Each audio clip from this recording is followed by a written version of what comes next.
Why we wake at 3 a.m. Wisdom, science, and solutions for restful nights. Good evening, friends. Ever find yourself staring at the ceiling at 3 a.m., wondering if the world's forgotten how to sleep? You're not alone. In fact, I'd bet my favorite crossword puzzle that half of you watching have been there too. But here's the thing. It's not a glitch. It's not old age. It's your body telling you stories. Tonight, we'll unpack those stories together.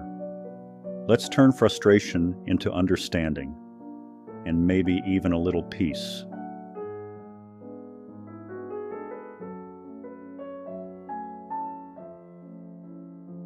Let's start with a hormone you've probably heard of, melatonin. Think of it as your body's nightlight. When you're young, this light burns bright, guiding you through deep, dreamy sleep. But as the years roll by, that light dims. By 3 a.m., it's flickering, and suddenly, you're wide awake, wondering if you've turned into a vampire. Here's the kicker. Modern life stacks the deck against us. Streetlights, glowing alarm clocks, even that sneaky sliver of light under the door, your melatonin's kryptonite. And don't get me started on screens. That tablet you read before bed, it's like waving a flashlight at your pineal gland. But here's the good news. Small tweaks matter. Take my buddy Harold. At 72, he swapped his late-night TV binge for a twilight stroll. Now, he still wakes sometimes, but he's learned to whisper back, "Not yet, old friend. Let's rest a little longer." Simple changes like blackout curtains or a warm bath can nudge that melatonin tank from empty to enough.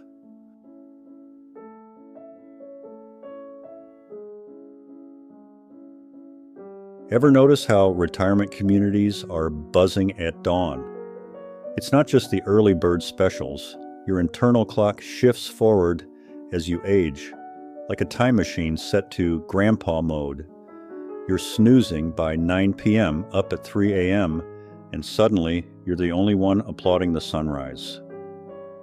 Scientists call this advanced sleep phase. I call it nature's plot to make us miss prime-time TV.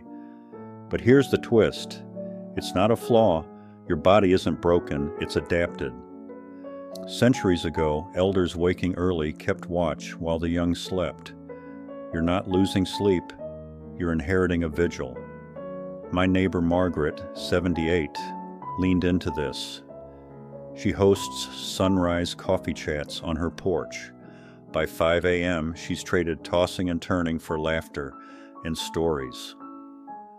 "Why fight the clock?" she says. "I've seen more cardinals at dawn than most folks see in a lifetime."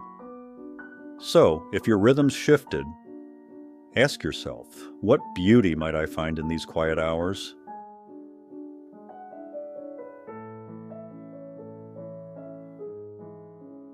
Let's talk about the midnight orchestra, your joints, your bladder, that rogue muscle cramp. Aging bodies are like vintage cars. They need extra TLC. Arthritis whispers at 2 a.m. Acid reflux clears its throat. And the bladder?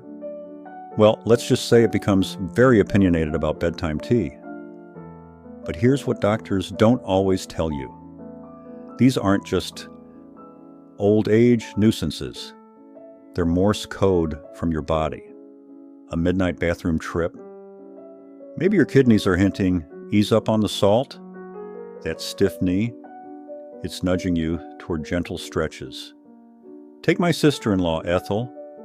At 75, she blamed her 3 a.m. wake-ups on just getting old. Turns out her blood pressure meds were the stealthy culprit. A tweak in timing, taking them at breakfast instead of bedtime, gave her back those precious hours. Moral of the story, listen closely. Your body's speaking in riddles, but the answers are there.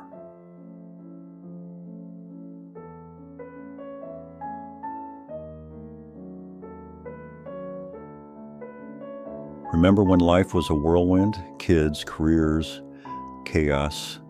Back then, sleep was a collapse, not a choice. But now, days stretch like lazy rivers. You finish dinner at 5:30, and by 7 p.m., you're eyeing the sofa like a hibernation candidate. Here's the paradox.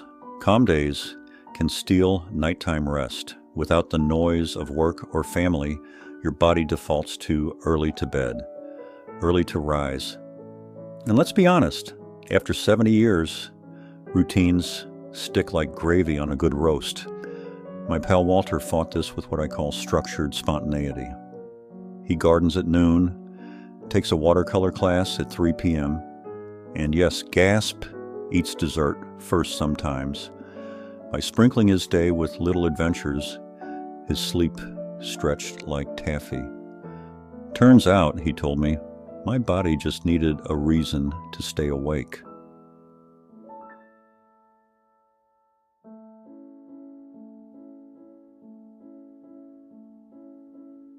Now let's talk about the quietest thief of sleep, the heart's whispers. At 3 a.m., regrets, memories, and unsaid words rise like fog. You're not just awake, you're alive with the weight of a lifetime. A study from Harvard calls this emotional surfacing. I call it the soul's spotlight. Without daytime distractions, your mind finally says, hey, let's talk about that thing from 1987. Loneliness, grief, unspoken pride, they all knock louder when the house is still. My dear friend Gloria, widowed at 78, found solace in moonlight journaling. I write letters to my Henry, she says. Tell him about the grandkids, the garden. It's like he's right here nodding along. Her 3 a.m.s transformed from lonely to sacred. So ask yourself, what if these wake-ups aren't interruptions, but invitations?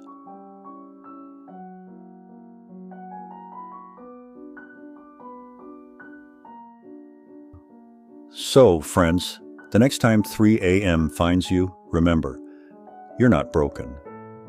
You're a tapestry of biology, habit, and heart. Try a tip or two. Dim the lights, chat with your doctor, write that letter you've been drafting in your head, and if all else fails, brew some chamomile and join me in marveling at the stars. After all, how many get to witness the world this still, this honest? Thank you for sharing these quiet hours with me. Sweet dreams whenever they come. And hey, if you've got a 3 a.m. story, drop it below. Let's make this journey a little less lonely, one comment at a time.